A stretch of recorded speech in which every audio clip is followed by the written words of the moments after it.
तुम बिना कैसी बात करती हो? अरे बोलो ना, क्या बात है? ए जानू सैया साथे आईनी नैहर में क्या? और रख देवे खातिर जाइब नहर में। दिमाग सही है ना? जानू सैया साथे आईनी नैहर में और रख देवे खातिर जाइब नहर में। अकेले तू सिरवा झुका के जा, अकेले तू सिरवा झुका के जा। अरे बाबू सुनो ना, बोलो ना। आई लूटा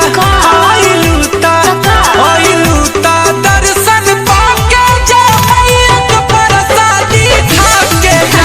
आई लूटा दर्शन पाके जा, मैया प्रसादी खाके जा।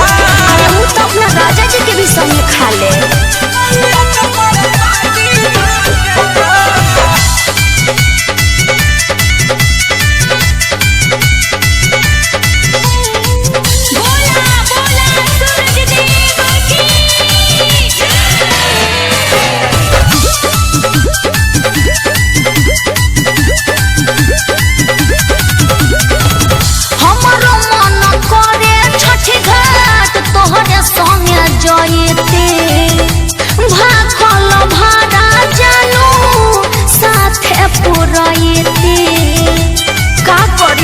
मजबूर बानी घरवा से आजा मोरी रानी हो, बुझाना मोर परेशानी हो। अरे ना हो। गेटे में पखड़ा हम बहनी हो, करा ना तू आना कहानी हो।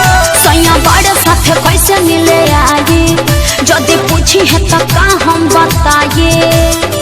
साथे न हम के लिया के जा, साथे न हम के लिया के जा। आई लूटा दर्शन पाके जा, मैया प्रसादी खाके जा। आई लूटा दर्शन पाके जा, मैया प्रसादी खाके जा। अरे क्यों देख ली तो बड़ी टेंशन हो जाई हो। कुछ और तरीका बा तो बताओ।